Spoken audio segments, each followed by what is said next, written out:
The Willamette River was rising fast that October night, turning dark and cold beneath the old bridge when Robert Williams watched a woman in an expensive suit step over the railing. He had exactly 3 seconds to decide: chase after his 6-year-old daughter who'd wandered toward the parking lot, or dive into water that could kill them both. He chose the river.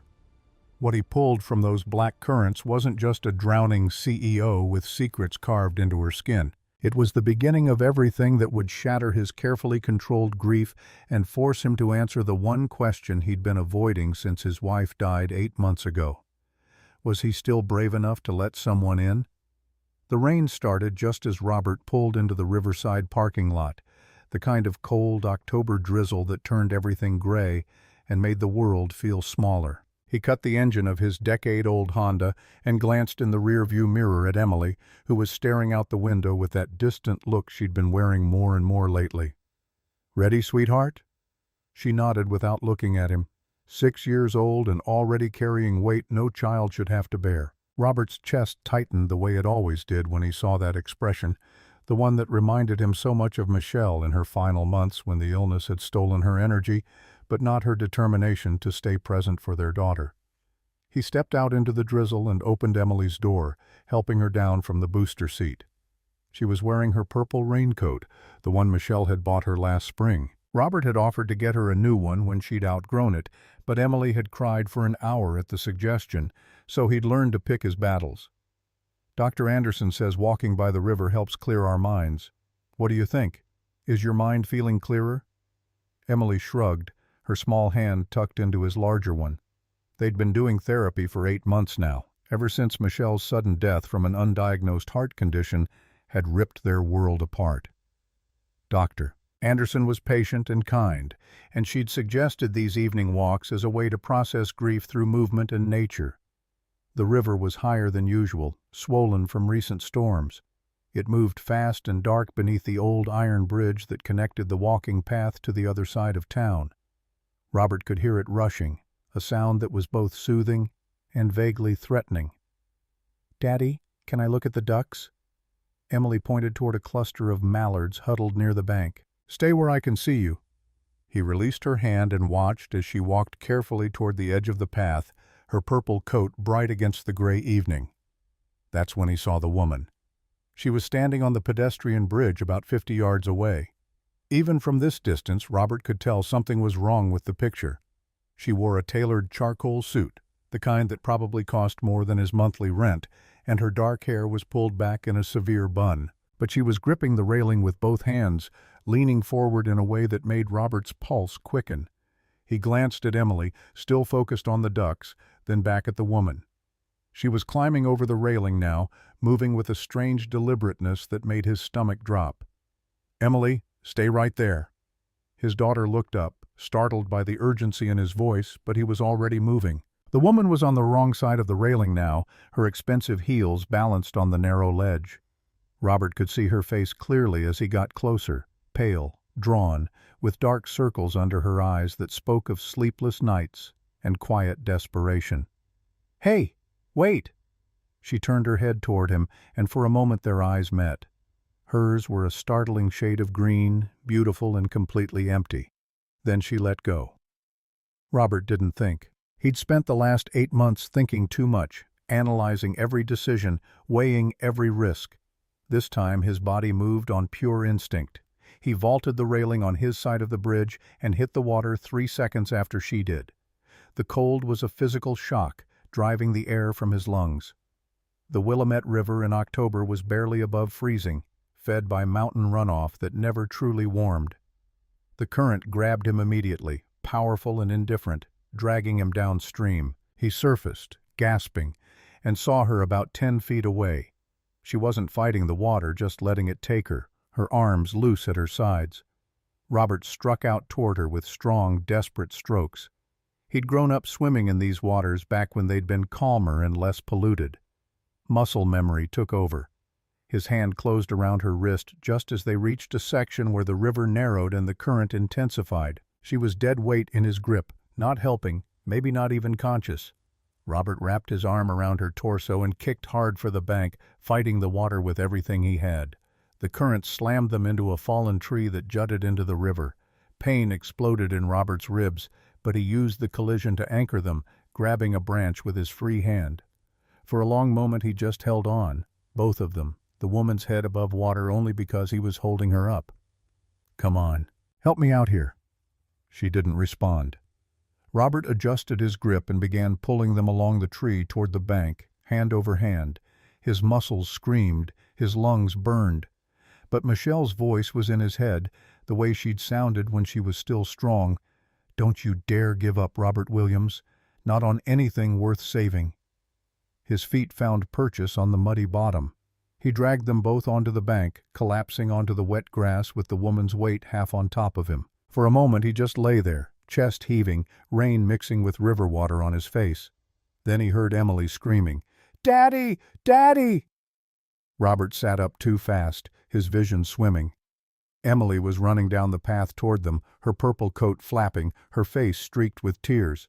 Behind her, a woman with a phone was calling something Robert couldn't make out over the rushing water. "I'm okay. I'm right here, baby." Though he wasn't sure that was true. He looked down at this woman he'd pulled from the river. She was breathing at least, short, shallow gasps that suggested she was coming back to consciousness. Emily crashed into him, sobbing, and Robert wrapped one arm around her while keeping his other hand on the woman's shoulder to make sure she didn't slide back into the water. "You jumped in. You jumped in like when Mommy dreamed about drowning. I thought you were gone too. I thought—" "Shh, baby. I'm right here. I'm not going anywhere." Robert held her tight, feeling her small body shaking against his. He hadn't thought about Emily when he jumped, hadn't thought about what it would do to her to see her only remaining parent disappear into the same kind of water that had been present in so many of Michelle's hospital nightmares toward the end. She'd dreamed of drowning in those final weeks, had woken up gasping. The woman coughed, a wet, rattling sound, and turned her head to the side. Water streamed from her mouth. Her eyes opened, those strange green eyes, and focused slowly on Robert's face. "Why?" The word was barely audible over the river. "Why did you do that?" "Because you were drowning. I was choosing." Each word seemed to cost her effort. "You took that away." "Daddy, is she okay?" Emily's voice was small and frightened. The woman's gaze shifted to Emily, and something flickered in her expression. Pain, or maybe recognition. She closed her eyes. "Ambulance is coming," the woman with the phone called from the path. "I saw everything. They're sending help." Robert nodded his thanks but didn't move. He was soaked through, starting to shiver violently, and Emily was pressed against him like she was trying to merge their bodies back into one. The woman he'd saved was breathing more steadily now, but she'd turned her face away from both of them. "I'm Robert Williams. This is my daughter Emily." The woman didn't respond, but after a long moment she said, Katherine Moore." The name triggered something in Robert's memory, something he'd seen in the business section of the newspaper maybe, or heard on the radio.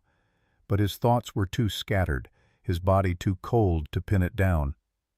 Sirens echoed in the distance, growing closer. Robert held Emily and kept his hand on Katherine's shoulder. The three of them wet and shivering on the riverbank as the October rain fell harder. The emergency room was controlled chaos, bright lights and urgent voices and the smell of antiseptic that Robert had grown to hate over the months of Michelle's illness. He sat in a plastic chair in the waiting area, Emily curled up beside him wrapped in a hospital blanket, while a nurse checked his vitals for the third time. "Your core temperature is coming back up, but I want the doctor to check your ribs. You've got some serious bruising." "I'm fine." "Fine is relative. You dove into a freezing river and got slammed into a tree." The nurse was a kind woman in her 50s with graying hair. "Humor me." Robert nodded, too tired to argue. Emily stirred against his side, not quite asleep, but drifting in that exhausted state that followed emotional overwhelm. He didn't want to move and disturb her. "What about the woman I pulled out, Katherine Moore?" The nurse's expression shifted, becoming more guarded. "She's being evaluated. I can't really share details about other patients. Is she family?" "No, just I pulled her out. She's alive, thanks to you." The nurse paused. "I probably shouldn't tell you this, but she's been asking for you. Says she won't talk to anyone else until she sees you." After the nurse left, Robert sat in the fluorescent silence and tried to process what had happened. His clothes were in a plastic bag at his feet, still dripping river water. The hospital had given him scrubs to wear, the same kind Michelle had worn during her stays. Everything here reminded him of loss. "Mr. Williams." Robert looked up to find a doctor standing in front of him, a tall man with silver hair and tired eyes. Behind him stood a woman in a police uniform, her expression professionally neutral. "I'm Dr. Harrison. I've been treating Ms. Moore. She's asking to see you." Robert blinked. "She is?" "She's insisting on it, actually. Says she won't talk to anyone else until she does." Dr. Harrison glanced at the police officer. "Officer Reynolds here has some questions about what happened, but Ms. Moore is refusing to make a statement without you present." Robert looked down at Emily, who'd finally fallen into real sleep. "My daughter, we have a staff member who can sit with her. This won't take long." 20 minutes later, Robert followed Dr. Harrison down a quiet hallway to a private room. The doctor paused before opening the door. "She has some old injuries, burn scars, extensive ones. She's very sensitive about them. I'm mentioning this because she wasn't wearing her usual," he gestured vaguely, "her covering. The river took care of that." Robert nodded, not entirely sure what the doctor meant, but understanding it was important. The room was dimmed, just a single light over the bed. Katherine Moore sat propped against pillows, wearing a hospital gown, her dark hair loose and drying in waves around her shoulders. But what caught Robert's attention were the scars. They covered the left side of her neck and disappeared beneath the gown, textured and discolored, the unmistakable signature of severe burns. She saw him looking, and her jaw tightened, but she didn't look away. "Sit down." It wasn't a request. Robert sat in the chair beside the bed.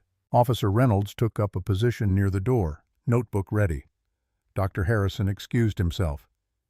"You wanted to see me." Katherine studied him with those intense green eyes. "You have a daughter." "Yes." "And you jumped into a river with her watching." Her voice was sharp. "What if you drowned? What happens to her then?" The question hit harder than Robert expected. "I didn't think about that." "Exactly. You didn't think. You just reacted. Do you have any idea how irresponsible that was? You were dying. I was choosing. There's a difference." Officer Reynolds cleared her throat. "Ms. Moore, I need to ask some questions about what happened tonight, starting with whether this was a suicide attempt." "No comment." Katherine didn't take her eyes off Robert. "Ma'am, I can't help you if—" "I said no comment." Now Lena did look at the officer, her expression hardening into something that reminded Robert of ice. "Unless you're planning to arrest me for something, we're done here." Reynolds looked at Robert helplessly. "Mr. Williams, can you tell me what you witnessed?" Robert described the scene carefully, the woman on the bridge, her fall, the rescue. He kept it factual, avoided speculation about intent. When he finished, Reynolds sighed. "Ms. Moore, the hospital is going to recommend a psychiatric evaluation. That's standard procedure for—" "I'm aware of the procedures. I'll cooperate with whatever is required, but I'm not making any statement about my mental state or my intentions. Is that clear?" Reynolds nodded reluctantly. "We'll be in touch." After the officer left, silence filled the room. Robert could hear medical equipment beeping in distant rooms, the low murmur of voices in the hallway. Katherine was watching him again, that intense scrutiny that made him feel like he was being dissected. "Your wife is dead." It wasn't a question. Robert's breath caught. "How did you—" "Your daughter said something when we were on the bank." Katherine's expression softened slightly, though her voice remained flat. "She said you jumped in like Mommy did. Then she said she thought you were gone too. Michelle died 8 months ago. Heart condition we didn't know she had. She collapsed at work one day and never woke up." "But your daughter thinks she drowned." "No. Michelle had nightmares near the end. About drowning. Emily remembers her talking about them." Robert rubbed his face. "I shouldn't be telling you this." "Why not? I'm a stranger." Sometimes that's easier." Katherine shifted against the pillows, wincing slightly. "The scars bother you?" "No, I was just surprised. The doctor warned me, but you didn't expect them to be this bad." "Matter of fact, clinical. I was 7 when it happened. House fire.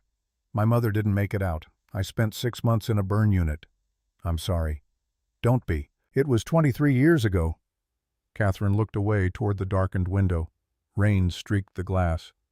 "I've spent most of my life learning how to hide them. Tonight the river took away that choice." "Why were you on the bridge?" For a long time Katherine didn't answer. When she finally spoke, her voice had lost some of its hard edge. "Do you know who I am?" "You said your name is Katherine Moore." "Moore Industries. I'm the CEO. You might have seen the news coverage. We just closed a $3 billion merger." She laughed, a bitter sound. "I was supposed to be at a celebration dinner tonight. Instead, I drove to that bridge." "Why?" "Because I'm tired." Katherine's voice was simple, direct. "Tired of performing. Tired of being perfect. Tired of managing everyone's perception of who I'm supposed to be." She gestured at her scars. "I've built an entire life around control. What I wear, how I present myself, every word I say in public. And tonight I just couldn't do it anymore." Robert thought about Michelle, about the way she'd tried so hard to stay strong for Emily, even when the illness was eating her alive from the inside. About the weight of pretending everything was fine when nothing was fine. "I get that." "Do you?" Katherine's eyes challenged him. "You dove into a river to save someone you didn't know. That's not the behavior of someone who understands being tired of fighting." "My wife spent her last 3 months fighting to smile for our daughter, to make every moment count, even when she could barely stay awake." Robert's voice cracked slightly. "When she died, I promised myself I wouldn't waste chances. If I see someone who needs help, I help. That's all I know how to do anymore." Katherine was quiet for a long moment. "Your daughter needs you more than I needed saving." "Maybe, but you're both here and that counts for something." "Does it? Or did you just delay the inevitable?" Before Robert could answer, the door opened and Dr. Harrison stepped in. "Ms. Moore, the psychiatric team is ready for your evaluation. It's required before we can discharge you." Katherine nodded. "Fine." She looked at Robert. "Thank you for pulling me out, even if I didn't want you to." Robert stood. "I'm not sorry I did." "I know." Something in Katherine's expression shifted. Not quite a smile, but close. "That's the problem." It was past midnight when Robert finally got Emily home. She'd woken up confused and clingy, and he'd had to carry her to the car. Now she was tucked into her bed, her purple raincoat hung carefully on its hook, and Robert sat in the kitchen nursing a cup of coffee he didn't really want. His phone buzzed. Unknown number. The text read, "This is Katherine Moore. The hospital gave me your contact information as next of kin for emergency purposes. I wanted to say thank you properly and to ask a question." Robert stared at the screen, then typed, "What question?" The response came quickly. "When you pulled me out of the river and saw what I looked like underneath everything, would you have still jumped in if you'd known?" Robert thought about it, about the scars, about the emptiness in her eyes, about the way she'd asked, "Why did you do that?" like rescue was incomprehensible. He typed without hesitation, "Yes." A long pause. Then, "Why?" "Because everyone deserves a second chance, even when they don't think they do." Another pause, longer this time. When the message finally came through, it was just 2 words. "Prove it." Robert set the phone down and looked at the photo on his refrigerator. Michelle and Emily at the beach last summer, both of them laughing, both of them alive and whole. Michelle had made him promise in those final lucid days that he wouldn't close himself off, that he'd stay open to life, to possibility, to the unexpected. He picked up the phone again. "How?" The response, "Coffee. Tomorrow. Riverside Cafe. 2 p.m. If you don't show, I'll know you only want to save the version of me you can stomach looking at." Robert thought about all the reasons this was a bad idea. He was still processing grief. Emily needed stability, not her father getting involved with someone who'd literally just tried to end her own life. He had no business trying to help anyone when he could barely help himself. He typed, "I'll be there." "Don't bring pity," Katherine responded. "I have enough of that. I don't pity you. I barely know you." "Good. Keep it that way."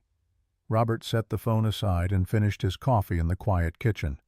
Through the window he could see the rain still falling, washing the city clean. Somewhere out there, the Willamette River was still rushing toward the sea, dark and cold and indifferent.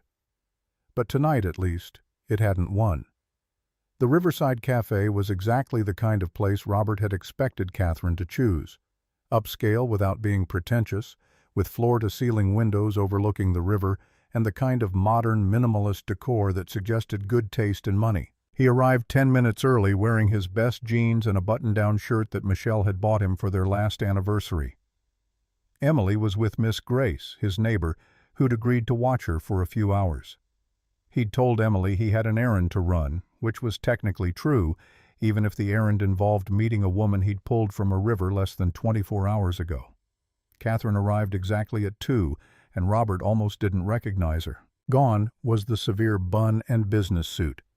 She wore dark jeans, a soft gray sweater, and a silk scarf wrapped artfully around her neck, covering the scars he now knew were there.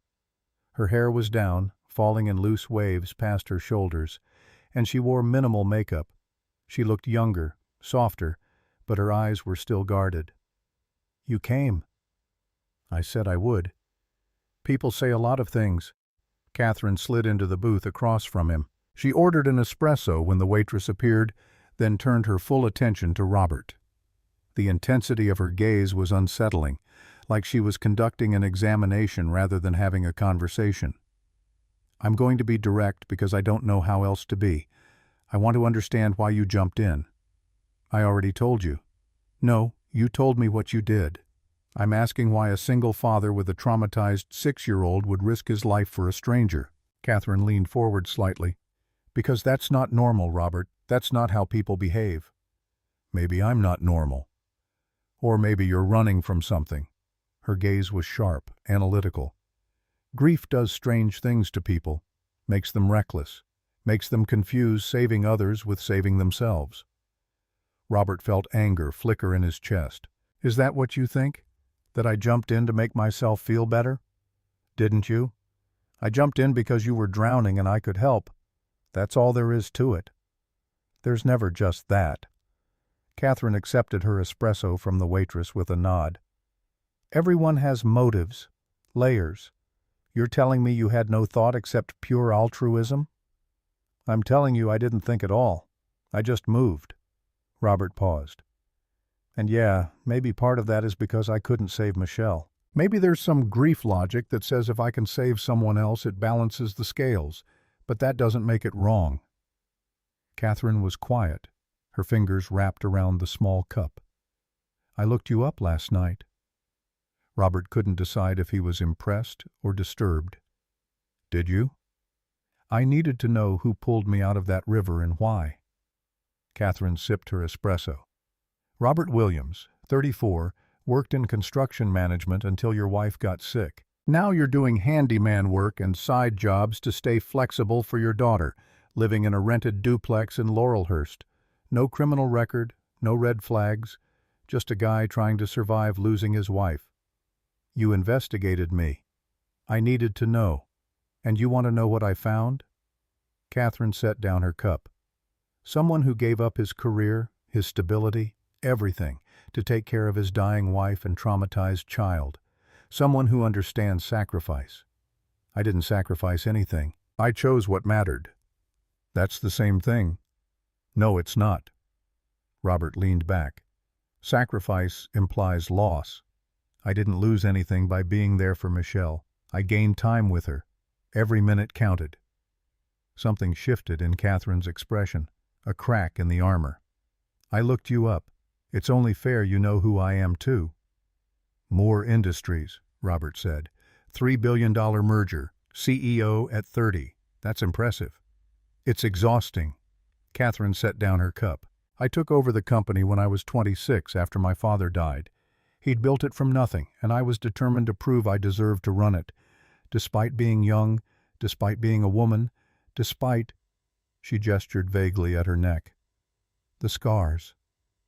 The scars, Katherine's voice was matter-of-fact. I spent years building a reputation as someone untouchable, someone who couldn't be intimidated or manipulated. The Ice Queen of Tech. And it worked. We've tripled in value under my leadership. We've won contracts others said were impossible. She paused. But somewhere along the way I forgot how to be anything else. What happened on the bridge? What made you— Robert stopped, choosing his words carefully. Katherine looked out the window at the river, flowing calm and gray in the afternoon light. I went to that celebration dinner. 100 people all congratulating me on the merger. And I sat there thinking about how every single person in that room saw me as a function, not a person. CEO Katherine Moore, who wears designer scarves and never shows weakness. Not Katherine who's scared of fire and wakes up from nightmares about her mother screaming and can't remember the last time someone touched her with actual affection. Her voice had gone quiet, almost fragile.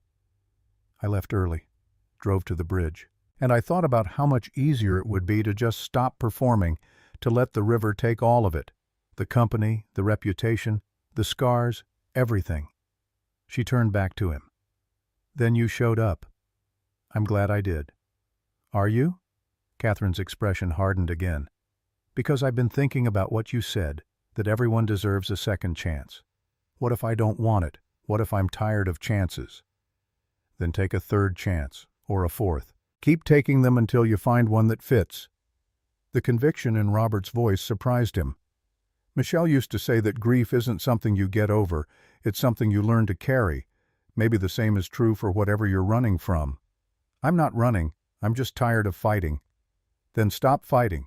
Learn to exist instead. Katherine laughed, but it wasn't bitter this time. You make it sound simple.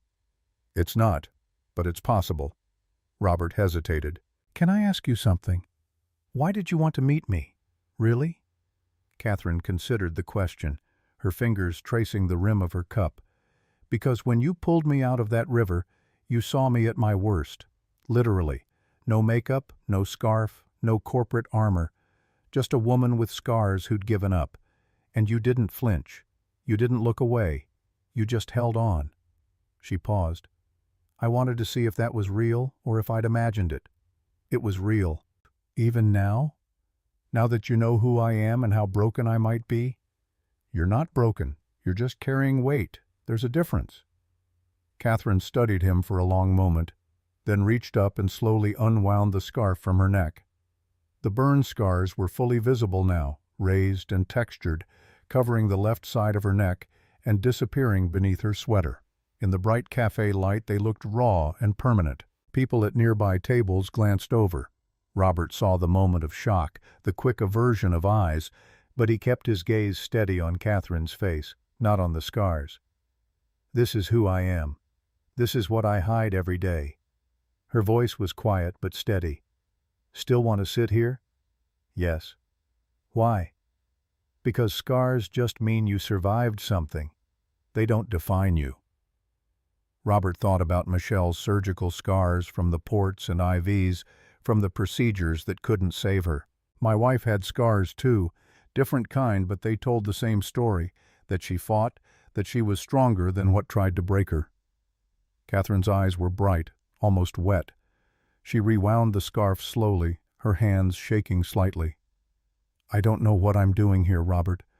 I don't know what I want or what comes next. I'm not good at being vulnerable.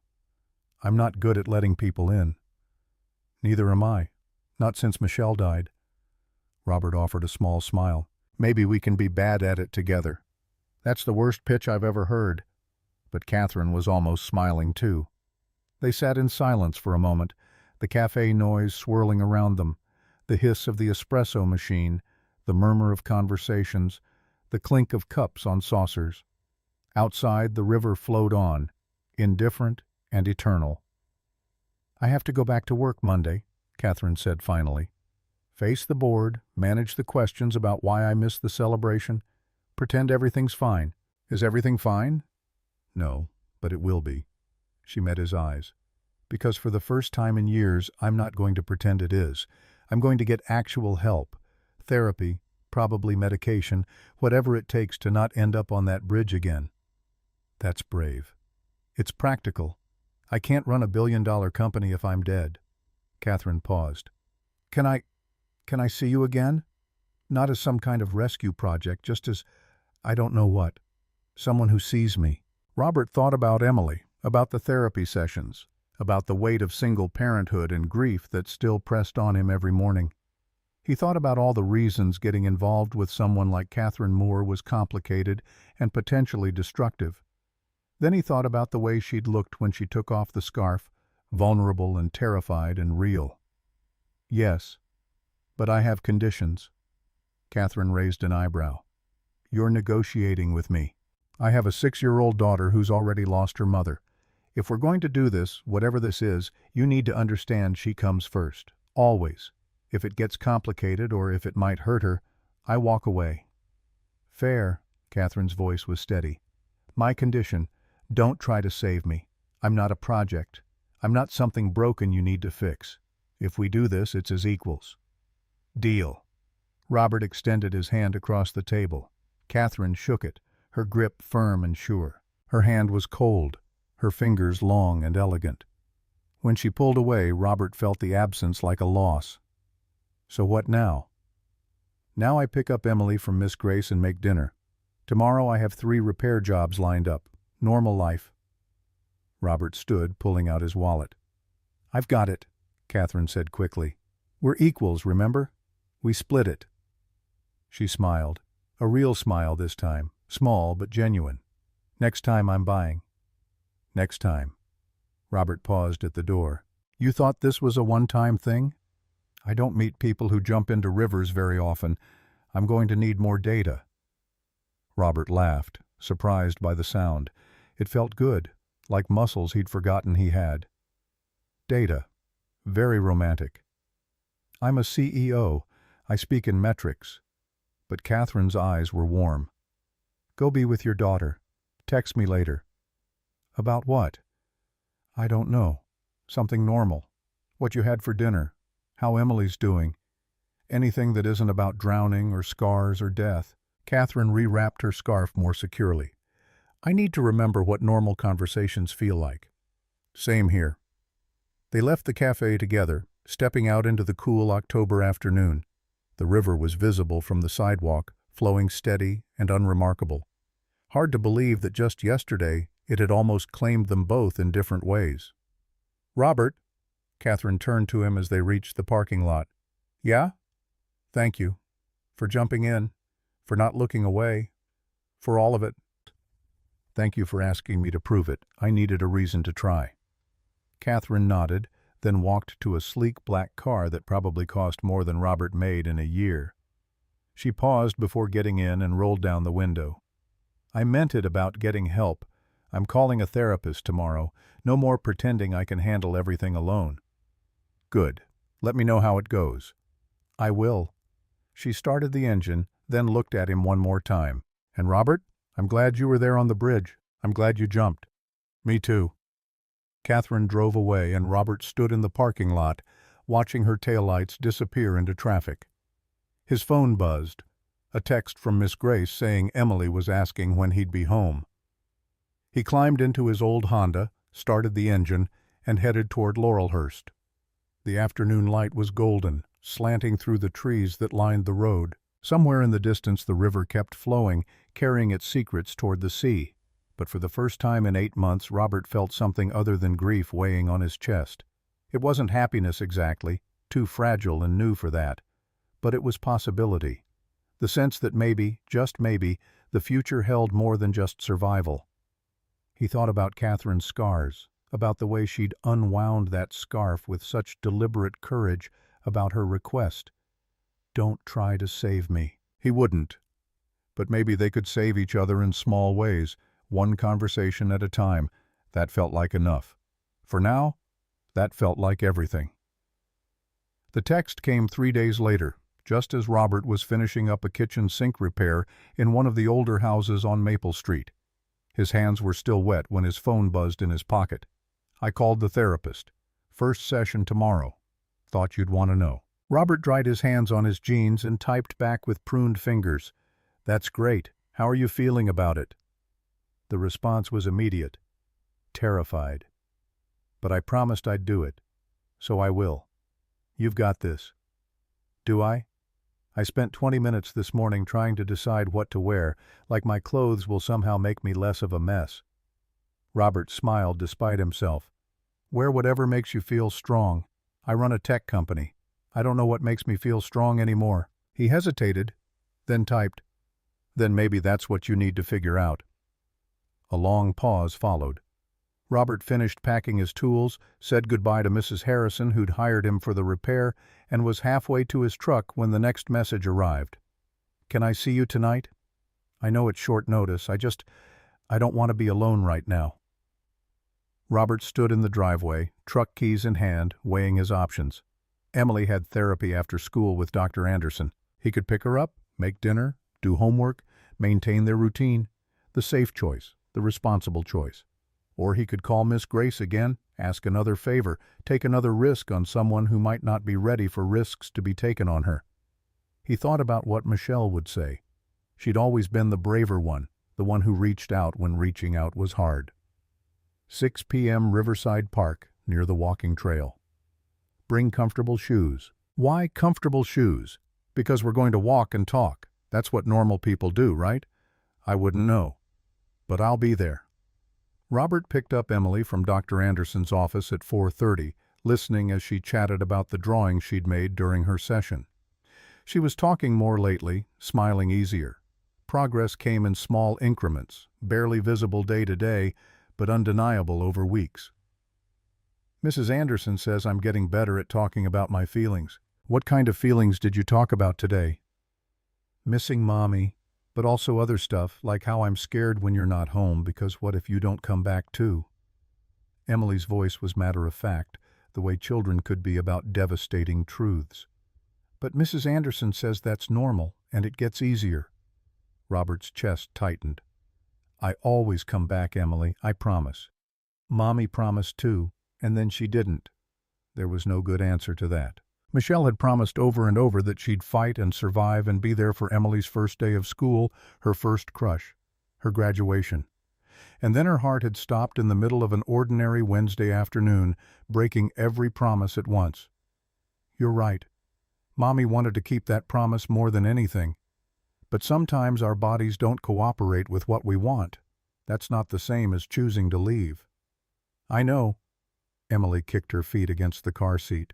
"Can we have mac and cheese for dinner?" The emotional whiplash of 6-year-olds never failed to catch Robert off guard.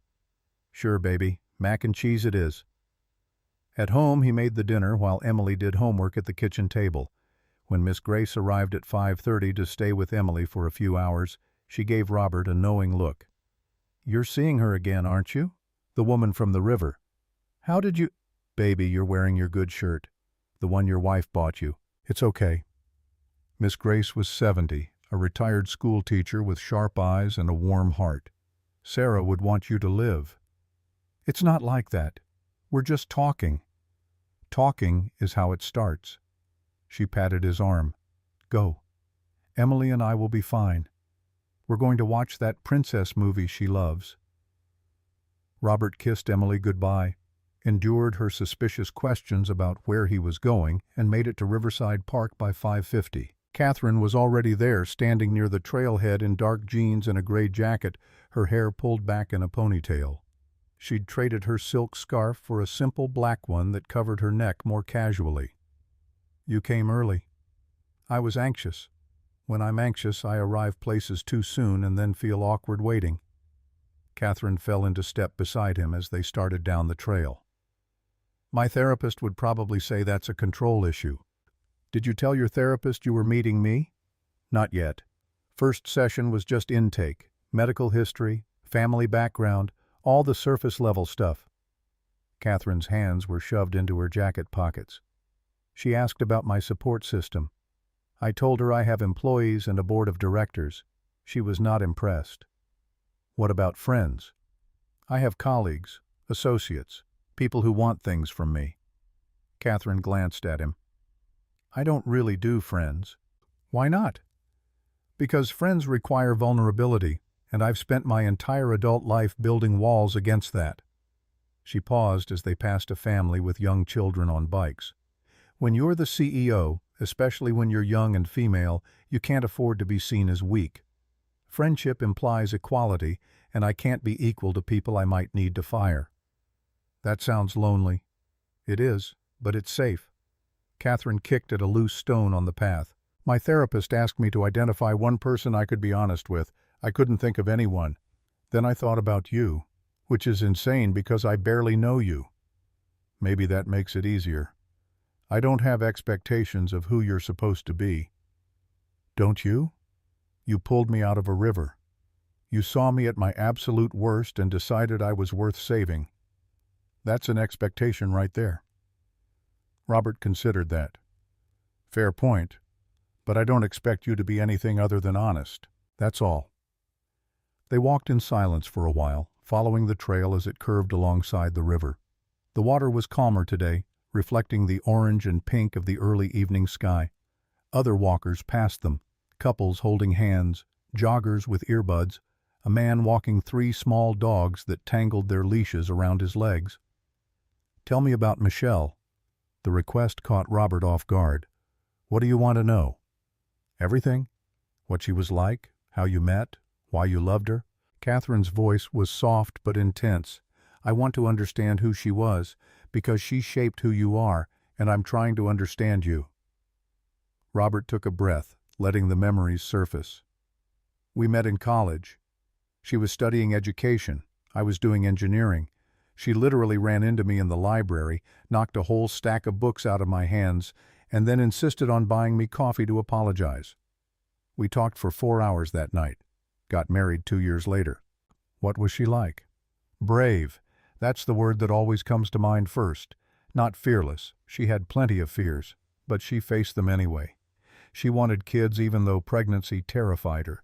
She taught in rough schools because she believed every kid deserved a good teacher, even when it was exhausting and thankless. Robert smiled despite the ache in his chest. She made me better. Made me want to be the kind of man who deserves someone like her. Did you ever fight? All the time. She was stubborn as hell, and I can be a controlling ass when I'm worried about something. We'd argue about money, about parenting, about whose turn it was to do dishes. Robert laughed quietly.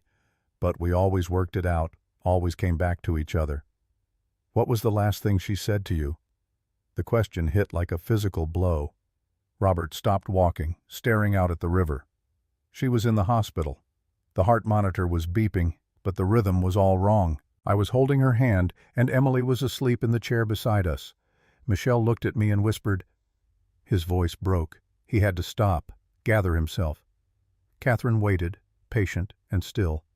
She said, "Don't let grief make you small, Robert. Promise me you'll stay big enough for both of you."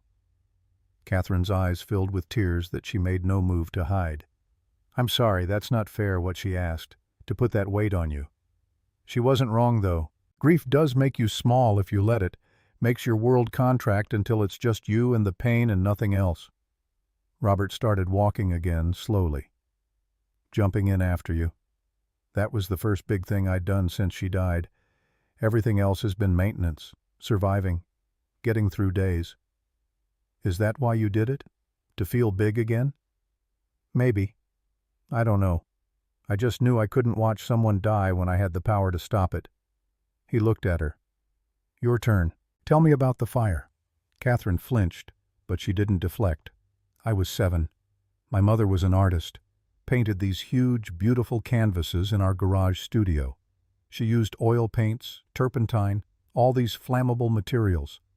I was supposed to be asleep, but I snuck down to watch her work. She always looked so peaceful when she painted, like she'd found some secret the rest of the world didn't know.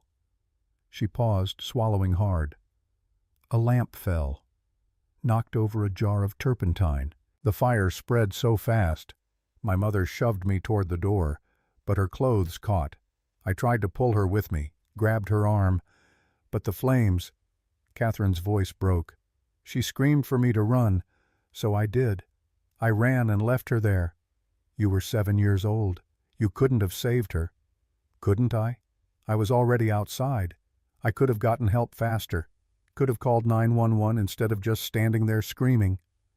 Katherine wiped her face roughly. By the time the firefighters arrived, she was already gone, and I had these. She gestured to her neck. Permanent reminder that I survived and she didn't. That's not how survival works. It's not a choice between you and her. Isn't it, though?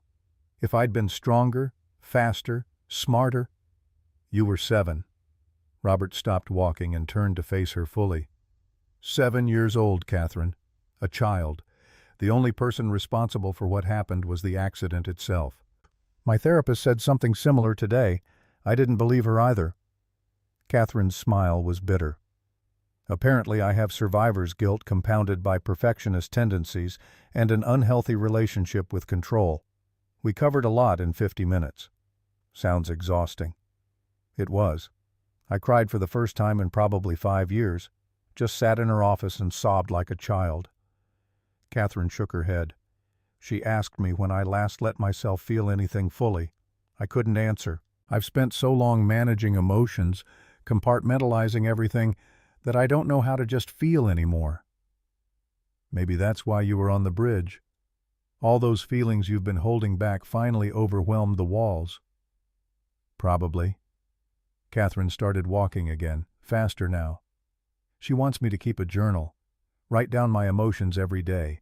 I told her I don't have time, and she said to make time or I'll end up on another bridge. She's blunt. I appreciate that. Will you do it? The journal? I don't know. It feels indulgent, like I should be spending that time on something productive. Processing your emotions is productive. Robert kept pace with her. Trust me, I learned that the hard way. After Michelle died, I tried to just power through. Be strong for Emily. Keep working. Maintain routine. It lasted about 3 months before I had a complete breakdown in the middle of a grocery store. What happened? Stood there crying in the cereal aisle because Michelle always bought the same brand, and I couldn't remember if Emily liked it or just ate it because her mom bought it. Robert smiled slightly. A kind employee brought me tissues and asked if I needed help. Then I went home, called a therapist, and started dealing with reality instead of running from it. How long did it take before you felt okay again? I'm not sure I do feel okay, just better. Less like drowning, more like treading water. He glanced at her. Grief doesn't care about your timeline. It'll wait as long as it needs to, then hit you in the cereal aisle. Katherine laughed, a surprise sound that seemed to startle her. I like that you're honest about falling apart. Most people pretend they have it together. I'm 34 and doing handyman work so I can have flexible hours to parent my traumatized daughter. I very clearly do not have it together.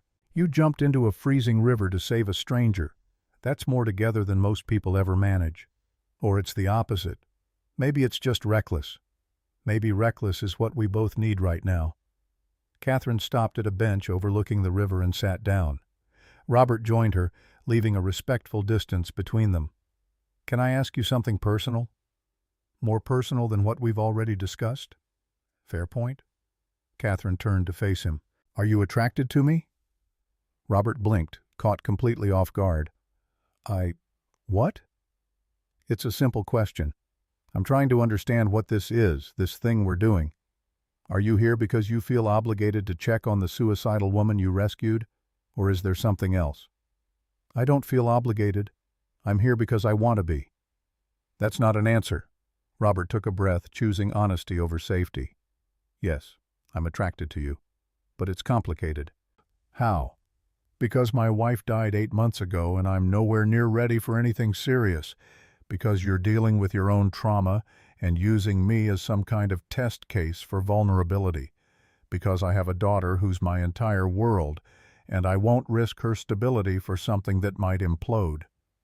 He met her eyes.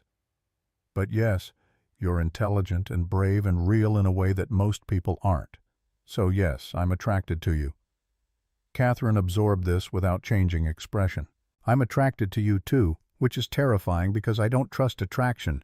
It makes people stupid and vulnerable. It doesn't have to. Doesn't it? Look at us. You dove into a river for me. I'm sitting here spilling my trauma to someone I barely know. We're both making terrible decisions based on emotional reactions rather than logic. Maybe terrible decisions are exactly what we need. The words surprised Robert as much as they seemed to surprise Katherine. We've both been so careful, so controlled. Maybe it's okay to be a little reckless as long as we're honest about it. Honest how? We tell each other the truth. No games, no pretending. If this gets too complicated, we say so. If one of us needs space, we ask for it. If we're feeling something, we name it instead of hiding it. Katherine considered this. That's a lot of vulnerability for someone who doesn't trust it. I know, but you asked me to prove you deserved a second chance. Maybe this is how, by being brave enough to try something real instead of hiding behind walls. And what do you get out of this arrangement besides the ego boost of fixing the broken CEO? I'm not trying to fix you. I can't even fix myself. Robert leaned back against the bench. But maybe we can figure out how to exist in the same messy space without judgment. That feels like something worth attempting. This is insane. You know that, right? We're both disasters. Completely insane. But I jumped into a river for you, so my judgment is clearly questionable anyway. Katherine laughed again, and this time it sounded almost relaxed. Okay, we try this. Whatever this is, with your rules about honesty and my rules about not trying to save each other. Deal. They sat in silence as the sky darkened from pink to purple. The river reflected the dying light, turning silver and mysterious. Somewhere downstream, a group of teenagers shouted and laughed, their voices carrying across the water. I should tell you something. Katherine's voice was quiet. The board wants me to take a leave of absence. They heard about what happened, not the details, but enough to be concerned about my stability. What did you tell them? That I'll take time off when the company can afford it, which is never. She sighed. But my CFO pulled me aside this afternoon and said if I don't prioritize my health, he'll call for a vote of no confidence. He's right to be worried. I've been making sloppy decisions, missing details I would normally catch. The bridge wasn't a sudden impulse. It was the culmination of months of deterioration. Will you take the leave? I don't know how. Moore Industries is my identity. Without it, I don't know who I am. Maybe that's exactly why you need to step back. Figure out who Katherine is when she's not performing CEO. That's what my therapist said. Katherine pulled her jacket tighter against the cooling air.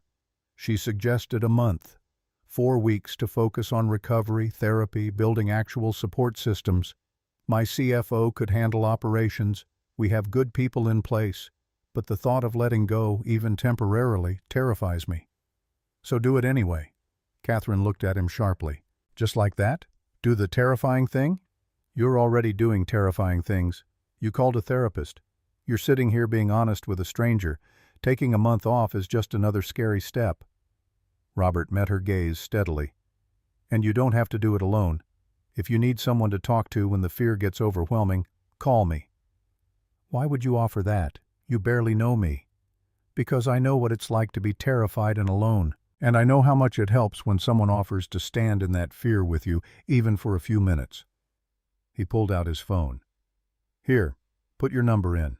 Real number, not assistant or office line. Katherine took the phone, hesitated, then typed in her information. This is my personal cell. Almost nobody has this number. I'm honored. You should be. I guard it like a state secret. She handed the phone back. Fair warning, I'm a terrible texter. I either respond immediately or forget for 3 days. There's no middle ground. I'll take my chances. They stood to leave as the park lights flickered on, casting yellow pools along the path. Robert walked Katherine to her car, the sleek black Mercedes that probably cost more than his entire annual income. Thank you. Katherine's hand rested on the door handle. For walking, for listening, for not running away when I asked if you were attracted to me. Thank you for asking. Most people would have danced around it. I don't know how to dance around things. Blunt honesty is all I have. She paused with her hand on the door. Can I see you again before I decide about the leave of absence? When? Saturday. I know it's a weekend and you probably have Emily. Come over for dinner. Nothing fancy, just pasta and conversation. Meet Emily in a low-pressure context." Katherine's eyes widened. "You want me to meet your daughter?" "If we're doing this, whatever this is, she's part of the equation. If that's too much, we can—" "No. You're right. If we're being honest and trying something real, hiding from the important parts defeats the purpose." Katherine took a breath. "Saturday dinner. Your place. What should I bring?" "Just yourself. And maybe lower your expectations about my cooking." "I have zero expectations about your cooking. I've seen your grocery store breakdown story." "My bar is very low." Robert laughed. "Perfect. 6 o'clock? I'll be there. Probably early because anxiety. I'll be ready. Probably stressed because I'll be wondering why I invited a billionaire CEO to my rental duplex for mediocre pasta. I'm not your boss, and I don't care about your duplex." Katherine's expression softened. "I care about the fact that you're willing to include me in your real life instead of keeping me separate. That means something."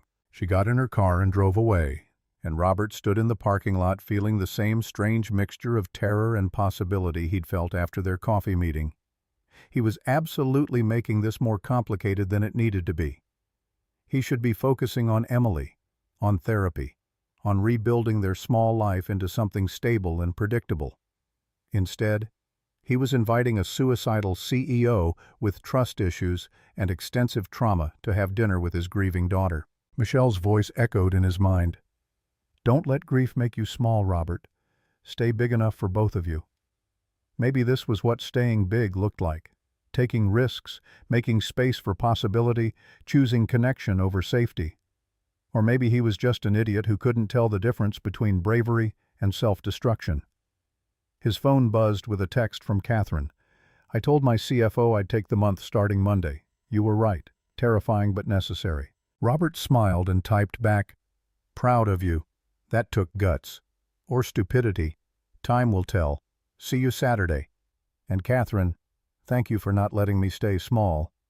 He drove home to find Emily and Miss Grace watching the princess movie, Mia's head resting on the older woman's shoulder. When he came in, Emily bounced up with questions about where he'd been and what he'd done. "I was walking with a friend." "What friend? Do I know them?" "Not yet, but you will soon. She's coming for dinner on Saturday." Emily's eyes went wide. "A girlfriend?" "Just a friend who happens to be a girl. Is that okay?" "Is she nice?" "Very nice. A little serious sometimes, but nice." "Does she like princesses?" "I don't know. You'll have to ask her." After Miss Grace left and Emily was tucked into bed, Robert sat in his kitchen with a beer and thought about what he was doing. Katherine Moore was complicated, traumatized, controlling, brutally honest, and carrying enough emotional baggage to sink a ship. Getting involved with her while still processing his own grief was objectively a terrible idea. But when she'd asked if he was attracted to her, when she'd looked at him with those sharp green eyes waiting for truth instead of platitude, he'd felt something shift inside him. Not the desperate drowning love he'd had with Michelle. That was unique, irreplaceable, locked in the past where it belonged. This was different, smaller, newer, fragile as glass. It was the feeling of maybe, of what if, of taking a breath after holding it for too long. His phone buzzed again. Katherine breaking her own rules about response time. "My therapist just emailed.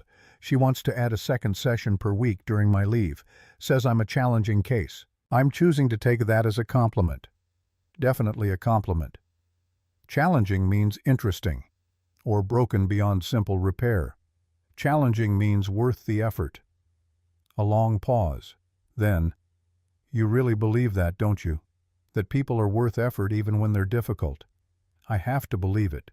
Otherwise, what's the point of any of this?" "Good question. Let me know when you figure out the answer." "Deal. Now go to sleep. Tomorrow's a big day." "Yes, Dad." Robert smiled and set his phone aside. He finished his beer in the quiet house, listening to the familiar sounds of home. The refrigerator humming, the clock ticking, Emily's soft breathing from down the hall. Safe sounds, predictable sounds. But underneath them, barely audible, was something new. The whisper of possibility. The quiet promise of Saturday dinner, of honest conversation, of trying something real with someone who scared him and intrigued him in equal measure. The river had brought them together in violence and desperation. Now they were choosing to stay together in the calmer waters of ordinary days. Whether that made them brave or foolish remained to be seen. Either way, Robert thought as he rinsed his beer bottle and headed to bed, it was better than standing still. Better than letting grief keep him small and safe and alone. Michelle would approve. He was almost certain of that, and that for now was enough. Saturday arrived with unseasonable warmth, the kind of October day that felt like summer's last apology before winter set in for good. Robert spent the morning cleaning the duplex with an intensity that made Emily ask twice if the president was coming for dinner. "Just a friend, sweetheart. You cleaned the bathroom. You never clean the bathroom unless Grandma's visiting?" She looked up from her perch at the kitchen table where she was coloring with fierce concentration. "Is this friend special?" Robert paused mid-scrub of the kitchen counter. "She's someone I care about. Someone who's going through a hard time, like we did when Mommy got sick. I want her to feel welcome here." "Is she sad sometimes?" "Yeah." "Does she cry a lot like you did?" The question hit Robert square in the chest. He'd thought he'd hidden those first terrible months better, but children saw everything. "I did cry a lot, didn't I?" "It's okay, Daddy. Miss Grace says crying is how we wash the sad out." Emily returned to her coloring, adding purple flowers to what looked like a very elaborate princess castle. "I cry too sometimes, usually at night when I think you can't hear." Robert set down the sponge and crossed to the table, kneeling beside Emily's chair. "You can always cry when I can hear. You don't have to hide it. But you get sad when I'm sad. I see your face change. That's because I love you. And when you hurt, I hurt too. But that doesn't mean you should hide your feelings. We're supposed to share them, remember? Like Dr. Anderson said." Emily nodded solemnly. "Okay. Can I tell you something?" "Anything." "Sometimes I forget what Mommy's voice sounded like. And that makes me scared that I'll forget all of her." Her lower lip trembled. "Is that bad?" Robert pulled her into his arms, coloring book and all. "No, sweetheart, that's not bad. That's just how memory works sometimes. But we have videos, remember? We can watch them whenever you want to hear her voice. Promise?" "Promise." They sat like that for a long moment, Emily's small body warm against his chest, her hair smelling like the strawberry shampoo Michelle used to buy.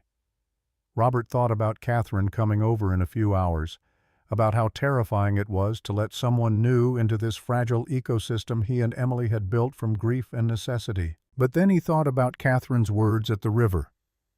"I want to understand who she was because she shaped who you are." Someone willing to make space for Michelle's memory instead of competing with it. That felt important. That felt like something worth the risk. At 5:30, Robert was stirring marinara sauce and questioning every decision that had led to this moment when his phone rang. Katherine's name flashed on the screen. "Please don't cancel. I'm outside your building having a panic attack in my car." Her voice was tight and breathless. "I bought flowers and wine, and I can't remember if you said you drink wine or if I just assumed that because that's what people bring to dinner parties. And I've never actually been to a casual dinner party because all mine are catered events with specific networking objectives and—" "Katherine, breathe." "I'm breathing. It's not helping. Count to 4 as you inhale. Hold for 4. Exhale for 4. Do it with me. Ready? In for 4. He heard her ragged breath over the line. Then slowly it steadied as she matched his rhythm. They breathed together for a full minute, Robert counting quietly, Katherine following along. "Better?" "Marginally. I still have flowers and wine and no idea what I'm doing here. You're coming to have pasta with me and my 6-year-old daughter, that's all. No performance required." "What if she hates me?" "She won't. You can't know that." "Katherine, I've seen you face down a river and tell a police officer to back off. You can handle a first grader who likes princesses and mac and cheese." A pause, then, "Okay. I'm coming up. But if this goes badly, I'm blaming you." "Fair enough. We're on the second floor, Unit 2B. The doorbell rang 2 minutes later. Robert wiped his hands on a dish towel and opened the door to find Katherine standing in the hallway looking absolutely terrified. She wore jeans and a soft blue sweater, her hair down, minimal makeup, and a dark scarf wrapped loosely around her neck. In her hands she clutched a bouquet of sunflowers and a bottle of red wine like they were weapons. "Hi. Hi. Come in." Katherine entered the duplex like she was walking into a minefield. Her eyes swept the space. Worn couch, mismatched furniture, photos of Michelle on the walls that Robert hadn't been able to take down. "Your wife was beautiful." She was, inside and out. Robert took the flowers and wine. "Thank you for these. You didn't have to. I didn't know what else to do with my hands during the car panic attack, so I stopped at 3 different stores." Katherine managed a weak smile. "I have backup flowers in the car if these are wrong somehow." "They're perfect. Emily loves sunflowers." As if summoned, Emily appeared in the kitchen doorway wearing her purple dress and her hair in the pigtails Robert had learned from YouTube. She studied Katherine with the frank, unfiltered assessment only children could manage. "You're pretty, but you look scared. Are you scared of me?" Katherine blinked, clearly not expecting such directness. "A little bit, yes." "Why?" "Because I've never met someone as important as you before, and I want you to like me." Emily considered this. "I'm not important. I'm just 6. You're the most important person in your dad's life. That makes you very important." Katherine crouched down to Emily's level, her expensive jeans touching the worn carpet. "I'm Katherine. It's nice to meet you." "I'm Emily. Do you like princesses?" "I don't know much about them. Do you?" "I know everything about them. Do you want me to tell you?" "I would love that." And just like that, Emily took Katherine's hand and led her to the couch, chattering about Cinderella and Aurora and Belle with the enthusiasm of someone who'd found a fresh audience. Robert watched from the kitchen, stirring sauce and trying not to read too much into the way Katherine listened with genuine attention, asking questions and nodding seriously at Emily's explanations. Dinner was chaotic in the best way. Emily insisted on showing Katherine her room before they ate, giving a full tour that included detailed backstories for each stuffed animal and a demonstration of how high she could jump on her bed. Katherine took it all in with surprising patience, even when Emily accidentally knocked over a cup of water and burst into tears, convinced she'd ruined everything. "Hey, it's just water." Katherine was gentle, helping Robert sop up the spill with paper towels. "I spilled an entire pot of coffee on my desk last week. This is nothing." "Really?" Emily sniffled. "Really. And I'm the CEO, so if I can spill things and survive, you definitely can." "What's a CEO?" "Someone who's in charge of a company. Lots of people work for me." Emily's eyes went wide. "Are you rich?" "Emily, that's not polite to ask." "It's okay." Katherine sat back on her heels. "Yes, I have money, but money doesn't make you happy. Do you know what does?" "What?" "People who care about you, like your dad. He jumped into a freezing river to save me, which means he's very brave and very kind." Emily looked at Robert with new respect. "You jumped in a river? You didn't tell me that part." "It wasn't a big deal." "It was a huge deal." Katherine's voice was firm. "I was drowning and your dad saved my life. He's a hero." Emily beamed at this, and Robert felt his face heat with embarrassment. "Can we please eat before the food gets cold?" They sat around the small kitchen table, Emily between them, and ate spaghetti with marinara sauce that was slightly too salty, but no one mentioned it. Katherine asked Emily about school, about her favorite subjects, about what she wanted to be when she grew up. Emily asked Katherine about her scars with the blunt curiosity of childhood. "What happened to your neck?" Emily pointed at where Katherine's scarf had slipped slightly during the water cleanup. "Emily, that's—" Katherine held up a hand. "It's okay. She's just curious." She carefully unwound the scarf, revealing the burn scars in the bright kitchen light. "I was in a fire when I was 7, just a little older than you. I got hurt, but I survived." Emily studied the scars seriously. "Did it hurt?" "Very much. For a long time." "Does it still hurt now?" "Sometimes." not the scars themselves, but the memory of how I got them. But I'm learning that it's okay to have scars. They're part of my story. Mommy had scars too. Emily's voice was quiet. From the hospital. She said they were her battle marks from fighting the sickness. Katherine glanced at Robert. He nodded slightly, permission for this conversation to continue. Your mom sounds like she was very brave. She was. Emily said it simply. She died, though. Her heart stopped working. I'm so sorry, Emily. That must have been very hard. It was. I cried a lot. Sometimes I still do. Emily twirled spaghetti on her fork. But Daddy says it's okay to be sad, and it gets easier, even though it never goes totally away. Your dad is very wise. He is. He's the best daddy in the whole world. Emily looked at Robert with pure love, and he had to look away before he started crying into his pasta. After dinner, Emily insisted on showing Katherine her favorite movie, which meant all three of them squeezed onto the couch with Emily in the middle, watching an animated princess story Robert had seen approximately 47 times. Halfway through, Emily fell asleep with her head on Katherine's lap. Should I move her? Katherine whispered. Not yet. She's comfortable. Robert paused the movie. You're good with her. I'm terrified I'm going to say the wrong thing and traumatize her further. You're doing fine. Better than fine. She likes you. How can you tell? She fell asleep on you. Emily doesn't do that with people she doesn't trust. Robert looked at his daughter, her face peaceful in sleep. She hasn't done that with anyone except me and Miss Grace since Michelle died. Katherine's hand rested carefully on Emily's hair, not quite stroking, just present. She's remarkable, so open about her grief, so willing to talk about hard things. We work hard on that in therapy. Dr. Anderson says emotional honesty prevents bigger problems later. I wish someone had taught me that when I was young. Katherine's expression was distant. After my mother died, everyone told me to be strong, to move forward, to focus on healing physically. No one ever asked how I felt about watching her burn. It's not too late to learn. That's what therapy is for. I know. My therapist said the same thing. Katherine smiled slightly. I'm starting to think you two are conspiring. Is it working? Disturbingly well. I cried during my session yesterday.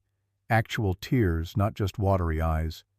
She asked me to describe my mother before the fire, and I couldn't do it without breaking down. That's progress. It's humiliating. It's human. Robert shifted to face her better. You spent 23 years not crying about your mother. Of course it's going to be intense when you finally let yourself feel it. Is that what it was like when Michelle died? Did you let yourself feel it, or did you try to hold it together? Both. I fell apart completely for the first month, then tried to hold it together for Emily, then fell apart again when that didn't work. Robert looked at Michelle's photo on the wall, her and Emily at the beach last summer, both of them laughing, both of them alive and whole. Grief isn't linear. Some days I'm fine, some days I can't get out of bed, but it does get easier. The waves get further apart. The moments of peace last longer. Do you still love her? The question was soft, tentative. Robert took his time answering. I'll always love her. She's Emily's mother, and we built a life together that doesn't just disappear. He met Katherine's eyes. But I'm also learning that loving Michelle's memory doesn't mean I can't have space for new things, new people, new possibilities. Is that what I am? A new possibility? I don't know yet. What do you want to be? Katherine looked down at Emily sleeping peacefully in her lap. I want to be someone who gets to be part of this, someone who deserves to be here. But I don't know if I'm capable of that kind of openness. You're here now. That's a start. I'm terrified I'm going to ruin this somehow. Say the wrong thing, do something that hurts Emily, prove I'm too damaged to be around normal, healthy people. We're not normal or healthy. We're grieving and traumatized and doing our best to survive. You fit right in. Katherine laughed quietly, careful not to wake Emily. That's the saddest pep talk I've ever heard. But accurate. She looked at him seriously. Can I tell you something I haven't told my therapist yet? Of course. I'm scared of how much I already care about you and Emily. I've known you less than 2 weeks and I'm already thinking about you constantly, wondering how you're doing, whether Emily had a good day at school, if you're eating properly, or just surviving on coffee and stress. Katherine's voice dropped lower. That's not normal for me. I don't do attachment. I don't do caring this much this fast. Maybe it's not about fast or slow. Maybe it's about real. Robert reached over Emily's sleeping form and took Katherine's free hand. You asked me to prove you deserved a second chance. I think you're trying to prove to yourself that you're capable of connection, of letting people in. What if I fail? What if I hurt you, or worse, hurt Emily? Then we'll deal with it. But you can't protect us from pain by staying away. Life is painful. Connection is risky. We do it anyway because the alternative is worse. Loneliness. Exactly. Katherine squeezed his hand, her grip tight and slightly desperate. My therapist wants me to identify what I'm most afraid of. I told her abandonment, which is true, but the deeper fear is that I'll let someone in and they'll see all of me, the scars, the trauma, the broken parts, and decide I'm not worth the effort. I've seen your scars. I've heard about your trauma. I know you tried to end your life on a bridge 2 weeks ago. Robert kept his voice steady, certain. And I'm still here, still holding your hand, still wanting to know you better. Why? What's wrong with you that you choose this level of complicated? Maybe I'm tired of simple. Maybe complicated is more honest. He smiled slightly. Or maybe I just recognize someone who's fighting as hard as I am to stay above water. Before Katherine could respond, Emily stirred and sat up, rubbing her eyes. Did the movie end? Not yet, sweetheart. You fell asleep. Oh. Emily looked between Robert and Katherine, taking in their linked hands. Are you boyfriend and girlfriend now? Robert felt heat rise in his face. Emily, we're friends. Katherine's voice was gentle. But good friends. Is that okay with you? Emily considered this with the seriousness only 6-year-olds could muster. Do you make Daddy happy? I hope so. Do you like spending time with us? Very much. Then it's okay. Emily yawned widely. But now I'm tired for real. Can we finish the movie tomorrow? Robert carried Emily to bed, tucking her under her purple comforter with her favorite rabbit. Katherine stood in the doorway, uncertain. Emily's eyes were already drifting closed. Good night, Emily. Emily's eyes opened slightly. Good night, Katherine. Will you come back? If your dad says it's okay. It's very okay. Emily yawned again. You make him smile different. His happy smile, not his pretend smile. Katherine's breath caught audibly. Robert kissed Emily's forehead and turned off the light, leaving just the night light glowing. He and Katherine tiptoed out, closing the door gently behind them. In the living room they stood awkwardly, the evening suddenly feeling over, but neither quite ready to end it. Thank you for tonight. Katherine's voice was thick with emotion. For inviting me into your home, into your life, for trusting me with Emily. Thank you for coming, for being patient with her, for sharing your scars, literally and figuratively. I should go. It's late and Emily might wake up and you need time to process this. Katherine nodded gratefully. At the door she turned back. She's right, you know. You do have different smiles. I've seen both. Which one am I giving you now? The real one. Katherine's own smile was small but genuine. The one that makes me want to come back. Then come back. Any time. She left, but something had fundamentally shifted. Robert leaned against the closed door, feeling the weight of the evening settle over him. Emily's acceptance, Katherine's vulnerability, the strange and terrifying sensation of building something new from the ruins of loss. His phone buzzed minutes later. Katherine. Emily is wise beyond her years. And she's right. You do have a real smile. Thank you for sharing it with me. Robert smiled, his real smile, and typed back, Thank you for giving me a reason to use it again. See you soon? Count on it. He checked on Emily one last time before bed, finding her sleeping peacefully with her rabbit tucked under one arm. Tomorrow they would return to routine. Therapy, school, handyman jobs, the ordinary rhythm of survival. But underneath that rhythm, barely audible, was something new. The quiet promise of Katherine's return. The possibility that grief didn't have to be the only story. That maybe, just maybe, there was room for both, honoring what was lost while building what could be found. Michelle would approve. He was certain of that now. And that, finally, felt like permission to try. The call came at 2 in the morning, 3 weeks later. Robert's phone buzzed insistently on his nightstand until he fumbled for it in the dark. "Robert," Katherine's voice was tight, breathless. "I need you. Can you come?" He was already sitting up, instantly alert. "What happened? Are you okay?" "I'm at the hospital. It's not... No, wait, not Emily. I'm sorry, I'm not making sense." She took a ragged breath. "There was a fire at one of our data centers. Small one, contained quickly, but I was there when it happened and I can't breathe right. I'm in the ER and they're saying panic attack, but I can't make it stop. I'm coming. Text me which hospital. Stay on the phone with me until I get there. You can't leave Emily alone. Miss Grace is 2 doors down. I'll wake her. Katherine, stay with me. Tell me what you see right now." White walls, fluorescent lights. A nurse keeps checking on me, but I can't understand what she's saying. Everything sounds underwater. Her breathing was rapid, panicked. "I can smell smoke. I know it's not real. I know I'm not there anymore, but I can smell my mother burning and I can't make it stop." Robert knocked on Miss Grace's door, phone pressed to his ear. "You're not 7 years old. You're 30. You're in a hospital where you're safe. The fire is contained. Your mother isn't burning. Say that back to me." "I'm 30. I'm safe. The fire is contained. My mother isn't burning." Katherine's voice shook. "But she did burn, Robert. She burned and I ran and left her. You survived. That's what she wanted. That's what any parent would want." Miss Grace opened her door in a bathrobe, took one look at Robert's face, and nodded understanding without needing explanation. "Go.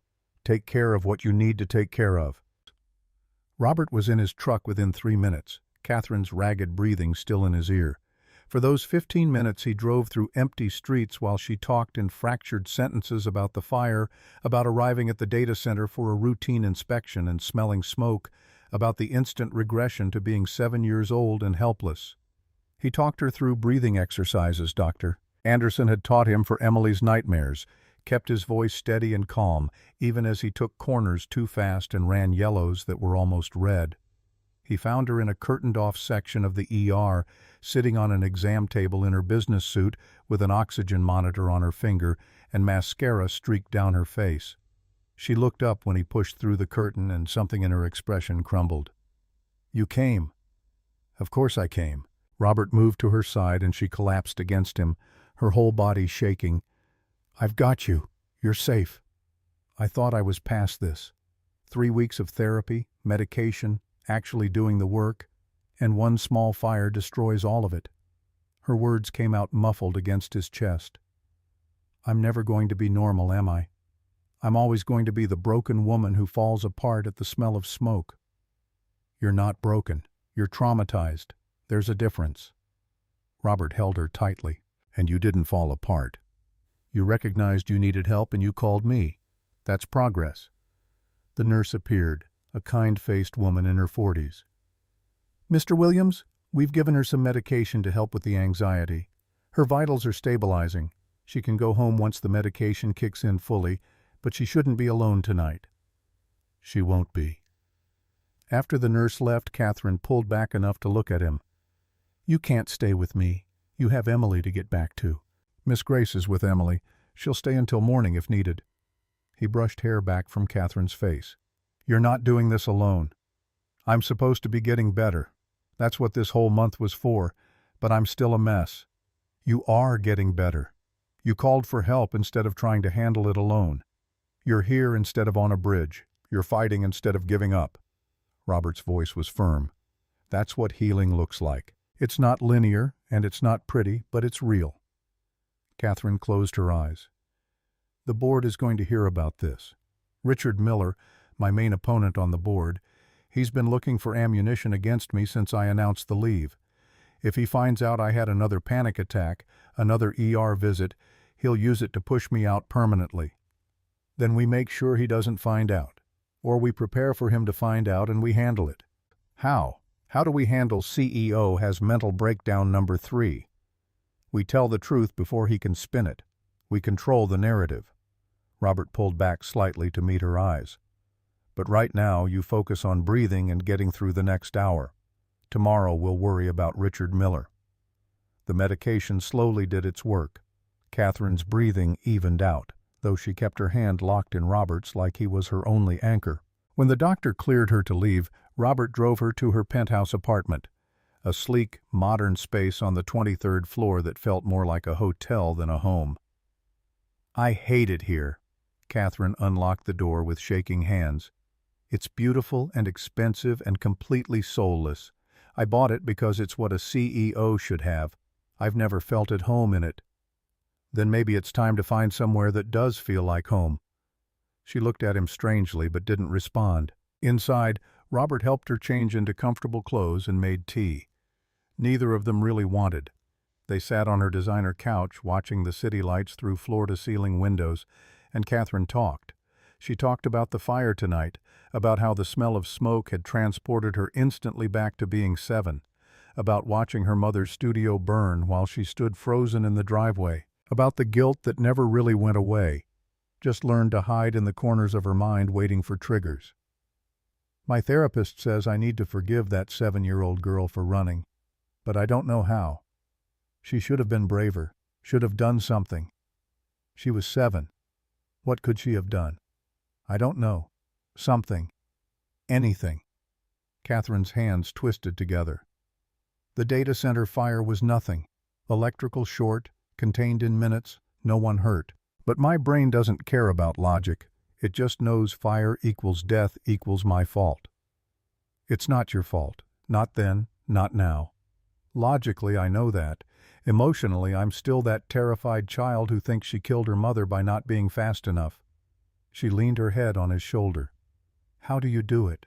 How do you live with Emily when every day must remind you of what you lost with Michelle? Robert thought about the question carefully. I had to accept that grief and love coexist, that I can miss Michelle desperately and still find joy in Emily's laugh, that honoring Michelle's memory doesn't mean staying frozen in the moment she died. He paused, and I had to forgive myself for the things I couldn't control, for not knowing about her heart condition, for not being able to save her, for all the moments I was just a regular husband instead of her personal miracle worker. Did forgiveness make it hurt less? No, but it made the hurt more bearable, made room for other things alongside it. They sat in silence for a while, the city glittering below them, until Katherine's breathing deepened into something close to sleep. Robert shifted carefully, intending to find a blanket, but she grabbed his hand. Don't go. Please. I don't want to be alone with my nightmares tonight. I'm not going anywhere. He stayed on the couch with her, both of them tangled together in an awkward position that would leave them sore in the morning. But Katherine slept, and her nightmares stayed away, and Robert watched the sun rise over Portland thinking about forgiveness and healing and the long road between being broken and being whole. His phone buzzed at 6. Miss Grace. Emily's fine. Made her breakfast and she's watching cartoons. You take care of what you need to take care of. He texted back his thanks and looked down at Katherine, still sleeping against his chest. Her face was peaceful now, younger, without the weight of corporate responsibility and trauma. He thought about her question from weeks ago. Would he have jumped in if he'd known who she really was? The answer was still yes, would always be yes, because she wasn't the scars or the trauma or the panic attacks.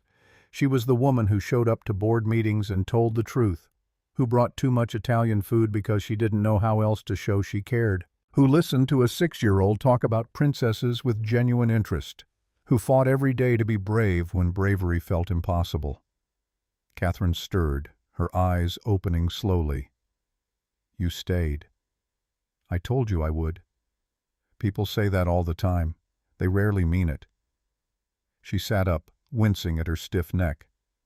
What time is it? Just after 6. Emily's with Miss Grace. We have time. Time for what? Whatever you need. Breakfast, talking, sitting in silence. Your choice. Katherine studied him for a long moment. I need to tell you something, and I need you to listen all the way through before you respond. Can you do that? Of course. She stood, pacing to the window. I'm in love with you. I know it's too soon and too complicated and probably too intense for where we are, but it's true. Her voice shook slightly.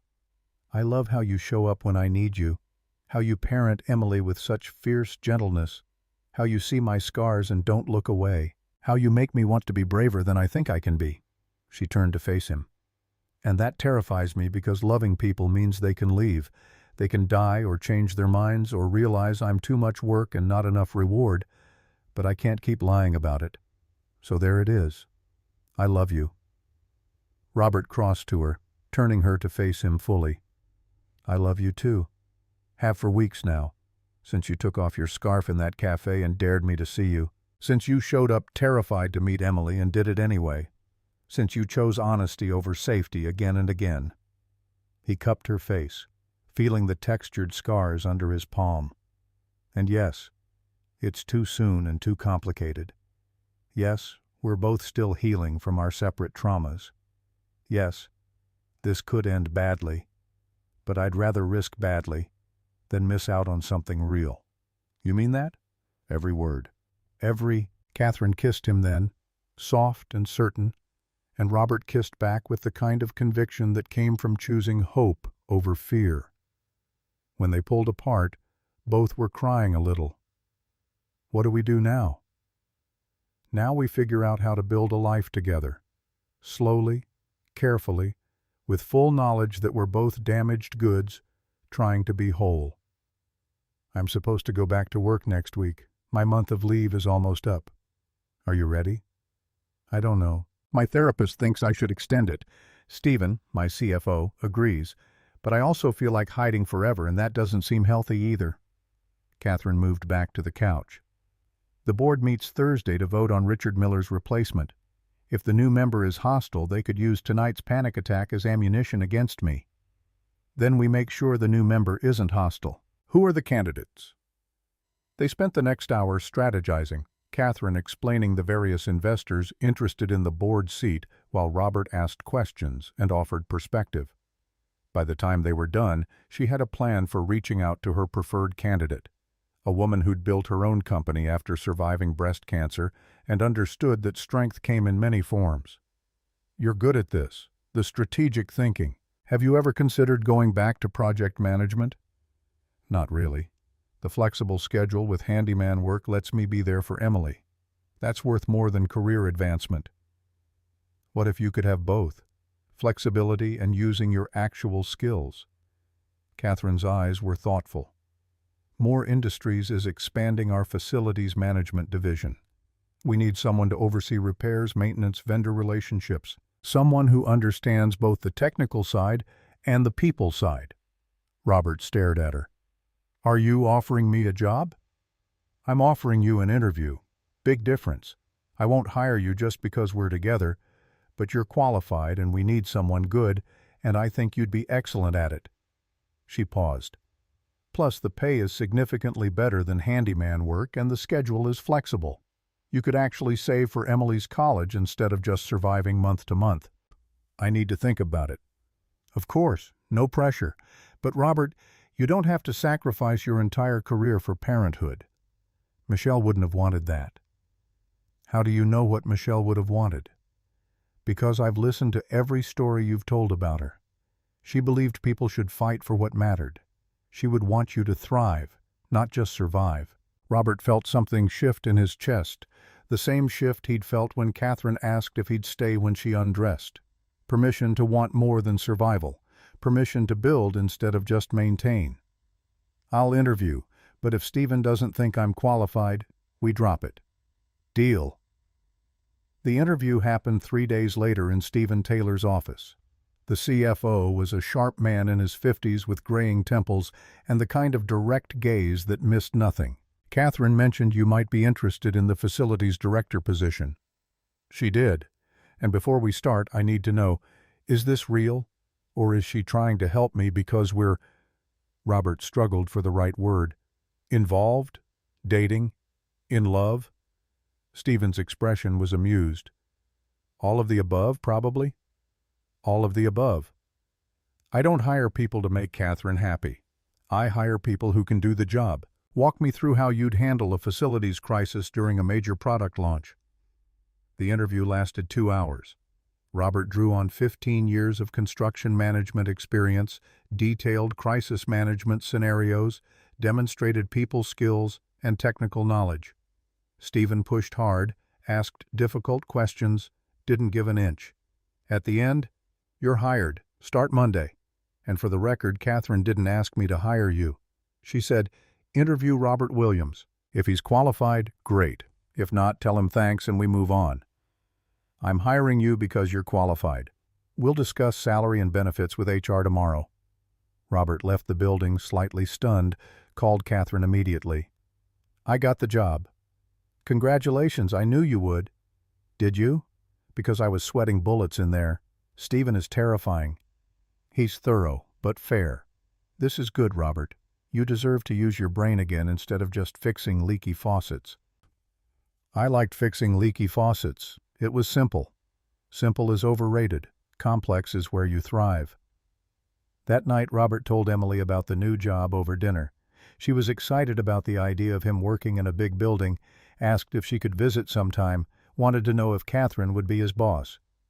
"Not directly. She's the CEO, but I'll report to someone else." "But you'll still see her at work?" "Sometimes, yeah." Emily considered this carefully. Is Katherine going to be around forever, or is she going to leave like Mommy did?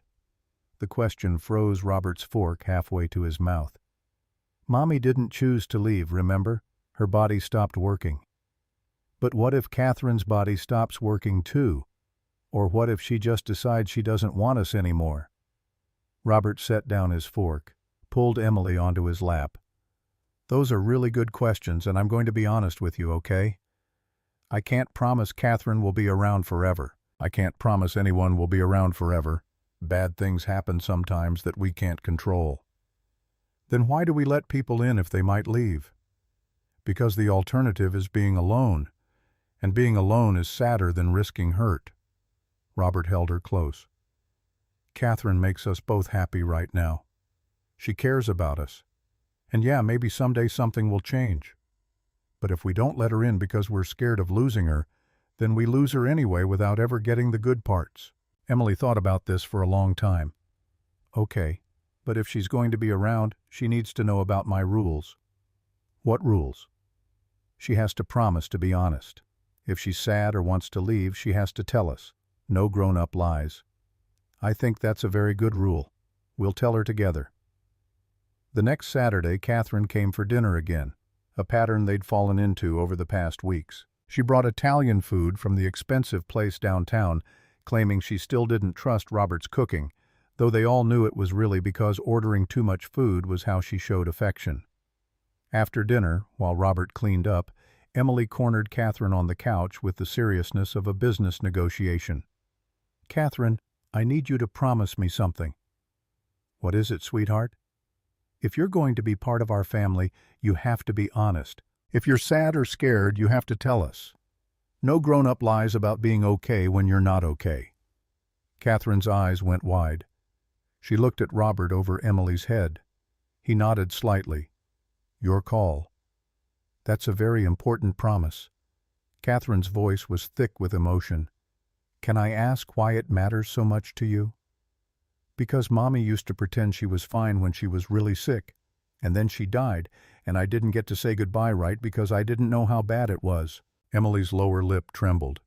"So if you're going to stay, you have to tell the truth, even the hard truths." Katherine pulled Emily into her arms. "I promise. I promise to always be honest with you, even when it's scary, even when the truth is that I'm not okay. Deal?" "Deal. And you have to pinky promise because that's the strongest kind." They linked pinkies, and Katherine started crying, the good kind of tears that came from being seen and accepted anyway. Emily patted her face gently. "It's okay to cry. Crying is how we wash the sad out." "Where did you learn that?" "Miss Grace told me. She's very wise." Robert watched from the kitchen, his own eyes wet, thinking about how his 6-year-old daughter had just negotiated emotional honesty with better clarity than most adults managed in a lifetime. Later, after Emily was asleep and Katherine was getting ready to leave, she stopped at the door. "She's incredible. The emotional intelligence, the directness, the empathy. You've done an amazing job with her." "We've had a lot of therapy. But yeah, she's pretty remarkable." "Robert, I meant what I said. That promise. I won't hide from her or from you." Katherine's voice was steady. "Which means I need to tell you something. The board meeting is Thursday. Richard is pushing hard to block my return. He's been buying up shares through shell companies. Stephen found evidence. If Richard gets enough voting power, he can remove me permanently." "Can Stephen stop him?" "He's trying, but we need the new board member to side with us. If Dr. Rebecca Lewis gets the seat, we have a chance. If Richard's candidate gets it, I'm out." "What do you need from me?" "Just this. Just knowing you're here. That I'm not fighting alone this time."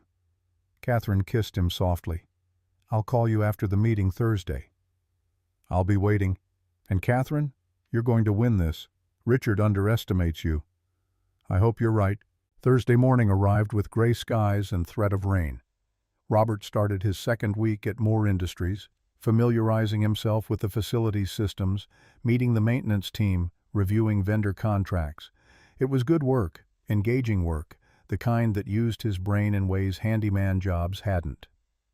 At 2 p.m., the board meeting started. Robert wasn't there, couldn't be there, but he felt the absence of Katherine's usual lunchtime text. The silence stretched through the afternoon. At 5:47 p.m., his phone finally rang. "I won." Katherine's voice was shaky but triumphant. "Dr. Rebecca got the seat. 9-3 vote in my favor for full reinstatement. Richard tried to block it with the panic attack from last week. Someone leaked it to him, but Rebecca stood up and said she'd rather invest in a CEO who admits she struggles than one who hides it until she crashes the company."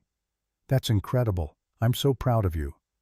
"Robert, I took off my scarf in the boardroom, showed everyone my scars, told them the full story, the fire, the bridge, the therapy, all of it. I said I was done performing perfection, and if they couldn't handle that, they should vote me out now." Her voice cracked. "And they voted to keep me. They chose honesty over performance. They chose me. Because you're worth choosing. You've always been worth choosing. Can I come over tonight? I know it's a school night and Emily has bedtime, but I want to celebrate with the people who matter. Come over. We'll make it work." Katherine arrived at 7 with champagne for the adults and sparkling cider for Emily. They toasted in the kitchen, Emily thrilled to be included in grown-up celebrations, Katherine radiant with relief and victory, Robert feeling the strange sensation of watching someone he loved step fully into their power. "To honesty," Katherine raised her glass, "and to the people brave enough to stay when it gets hard." "To honesty," they echoed. Emily insisted Katherine tuck her in that night, a new ritual they'd fallen into. Robert listened from the hallway as Katherine read the bedtime story, her voice gentle and sure, Emily asking questions and offering commentary. "Katherine, do you think my mommy would like you?" A pause. Then, "I'd like to think so. But what matters more is whether you like me. I like you a lot. You're brave like Daddy, and you keep promises." "I'll always keep my promises to you, Emily." "Good. Because you're part of our family now, right? If that's okay with you." "It's very okay." Robert had to walk away before they heard him crying.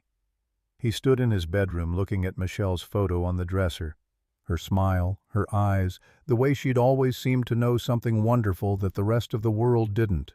"I think you'd like her too," he whispered to the photograph. "She's complicated and intense and nothing like you, but she makes me want to be brave again. She makes Emily laugh. She fights so hard to be whole." He paused. "I hope that's okay. I hope you understand that loving her doesn't mean loving you less." The photo didn't answer, but somehow Robert felt lighter anyway. Like Michelle's last words had finally taken root and bloomed into permission. Permission to stay big, to risk hurt, to build something new while honoring what came before. 3 months later, on a cold January morning, Robert stood by the Willamette River with Emily bundled in her purple coat beside him. The water flowed dark and swift, the same river that had almost claimed Katherine but had instead brought her into their lives. "Is it time yet?" Emily jumped from foot to foot against the cold. "Almost. She'll be here soon." Katherine appeared on the path, walking slowly, wearing jeans and a simple sweater with no scarf. Her burn scars were visible, and she no longer tried to hide them. In her hand, she carried a single white rose. "Hi." She was slightly breathless from the walk. "Hi." They stood together at the railing, the three of them, looking at the water. This was the spot where it had all begun, where Robert had made the choice to jump, where Katherine had hit the current and thought she was done fighting. "My therapist suggested I come back here, face the place that almost became my ending and claim it as my beginning instead." "What do you want to say to it?" Katherine was quiet for a moment, then she spoke to the river, her voice steady. "You didn't win. You thought you could take me, but Robert didn't let you. And I'm grateful for that. Grateful for the second chance. Grateful for the life I'm building instead of the ending I almost chose." She tossed the white rose into the current, watching it drift downstream. "Thank you for bringing me to them, for showing me there was something worth staying for."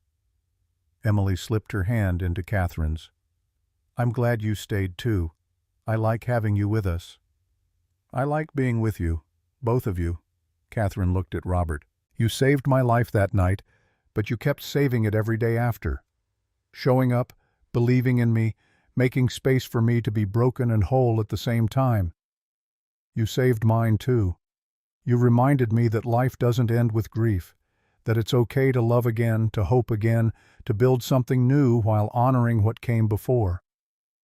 They stood there as the January wind picked up, watching the white rose disappear into the distance. The river flowed on, indifferent to their story, but somehow it felt right to be here, to acknowledge the place where everything changed. "Can we go get hot chocolate now?" Emily's teeth were chattering. "I'm cold." "Yes, sweetheart. Hot chocolate sounds perfect." That evening, after Emily was in bed, Robert found Katherine standing in his living room looking at the photos on the wall. Michelle smiled out from frames, frozen in happy moments, beach trips and birthdays and ordinary Tuesdays that had seemed unremarkable until they were gone. "I used to think I needed to compete with her memory, but I understand now. She's part of your story, and I'm part of it too. Different chapters, but the same book. She would have liked you, once she got past your intensity and convinced you to take a vacation." "I'm working on the vacation thing. My therapist is very insistent." Katherine turned to face him. "I have something to ask you, and I need you to really think about it before answering. Okay? Move in with me. Not to my penthouse. I'm selling that soulless place. I want to buy a house, somewhere with a yard for Emily and a real kitchen and enough space for all of us, somewhere that feels like home." Her voice was nervous but determined. "I know it's fast. I know we're still figuring this out. But I don't want to keep living in separate spaces pretending we're not already a family." Robert felt his breath catch.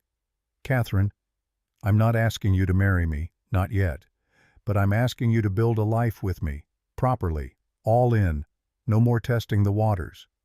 She took his hands. "What do you think?" Robert thought about Emily's drawing that still sat on her nightstand. 3 stick figures at the park, labeled "My Family." Thought about Katherine braiding his daughter's hair and helping with homework. Thought about Michelle's last words about staying big enough for both of them. Thought about the river and the choice to jump and everything that had followed. "I think yes. I think let's find a house with a yard and a real kitchen and space for all of us. I think let's build something together." Katherine's smile was radiant, unguarded, real. "Yeah? Yeah. All in. No more testing the waters." She kissed him then, deep and certain, and Robert kissed back with the kind of joy he'd thought he'd lost forever. When they pulled apart, both were crying a little. "We should tell Emily tomorrow. Let her help pick the house. Make sure she feels part of this decision. She'll insist on a purple room. Obviously. And I'll insist on an office with natural light, and you'll insist on a workshop for all your tools. Look at us, already compromising like a real family." "We are a real family." Katherine's voice was firm. "Unconventional and built from pieces of broken things, but real." That night they sat on Robert's couch, making plans and dreaming about futures that felt possible instead of terrifying. They talked about the house they'd find, about Robert's role at Moore Industries, about Katherine's continued therapy and her plans to implement mental health resources throughout the company. "I'm testifying next month at a city council hearing about mental health funding. They want me to share my story, talk about what support systems meant for my recovery." "That's huge. Are you ready?" "No, but I'm doing it anyway because someone needs to say that CEOs and leaders and successful people can struggle too, that asking for help isn't weakness." She leaned against him. "And I'm going to tell them about you, about the man who jumped into a river for a stranger and then stayed when staying was harder than leaving. I'm not a hero. You are to me. You showed me that scars don't disqualify you from love, that being broken doesn't mean being unworthy, that second chances are real if you're brave enough to take them.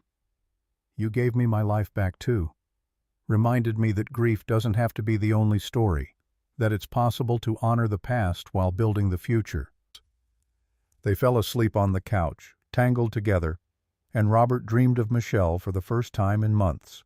But instead of the hospital or the funeral or any of the sad endings, he dreamed of her laughing, that full-throated laugh she'd had when something truly delighted her.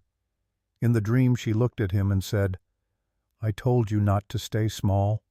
Look at you now. Look at what you built." He woke at dawn with Katherine still sleeping against him and Emily padding out from her bedroom in pajamas, climbing onto the couch to nestle between them. "Is this what it's like?" Emily's voice was sleepy and content. "Having a family again?" "Yeah, baby. This is exactly what it's like." 6 months later they moved into a 3-bedroom house in Laurelhurst with a yard and a real kitchen and space for all of them. Emily got her purple room. Katherine got her office with natural light. Robert got his workshop. Michelle's photos found new walls, honored and present but no longer the only story being told. On moving day, as boxes piled up and chaos reigned, Emily found Robert and Katherine in the kitchen unpacking dishes. "Is this home now?" Robert and Katherine looked at each other, then at Emily. "Yes, sweetheart. This is home." "Good, because I love it here. I love our family." Emily paused, thoughtful. "Katherine, can I ask you something?" "Anything." "Will you marry my daddy? I know you said you weren't ready before, but I think you're ready now, and I want you to stay forever, so will you? Please?" Katherine's eyes went wide, then filled with tears. She looked at Robert, who was equally stunned. "Well, that's one way to propose. Give us a little time, sweetheart. But I think eventually, yeah, it's a yes." Emily beamed and ran off to explore her new room, leaving Robert and Katherine alone in the kitchen surrounded by half-unpacked boxes and the promise of tomorrow. "Did our daughter just propose for you?" "I think she did, and she called me part of the family without hesitation." "I noticed that too." Katherine moved into his arms. "For the record, when you actually ask me properly, the answer will be yes. I'm not ready today, but I will be. Because you and Emily are my family now, my home, my second chance at everything I thought I'd lost. And you're ours, our second chance at joy after grief. A reminder that broken things can heal if you give them time and patience and love." They stood there in their new kitchen, in their new home, with their daughter playing upstairs and boxes waiting to be unpacked. Outside the window, the January sun was setting, painting the sky in shades of orange and pink. The Willamette River flowed somewhere in the distance, dark and cold and carrying its secrets. But here, in this house built from courage and honesty, and the choice to stay when leaving felt easier, the river was just water, just a place where endings became beginnings, where drowning became survival, where fear became love. Robert kissed Katherine's forehead, her scarred neck, her lips, tasting salt from happy tears. She kissed him back with certainty and hope and the kind of joy that came from being truly seen and choosing to stay visible anyway. They were damaged goods who'd found each other in the dark. They were grieving hearts learning to beat in new rhythms. They were a father and a daughter and a woman with burn scars who'd all learned that family wasn't about perfection, it was about presence. And they were home. Finally, blessedly, completely home. Emily's voice drifted down from upstairs, singing some made-up song about purple rooms and new beginnings. Katherine laughed against Robert's shoulder, and he held her closer, thinking about the long journey from that October bridge to this January kitchen. The river had tried to take Katherine, but she'd survived. They'd both survived their separate drownings, and now they were learning to breathe again in the same space. That had to count for something. That had to be worth the risk of trying. Outside, the winter night settled over Portland, cold and clear. Somewhere in the distance, the river kept flowing, carrying its secrets toward the sea. But for Robert and Katherine and Emily, what the river had tried to take away, it had given back tenfold. Not a perfect family, but a real one. Built from the wreckage of loss, the courage to jump, and the decision to stay. Always, always to stay.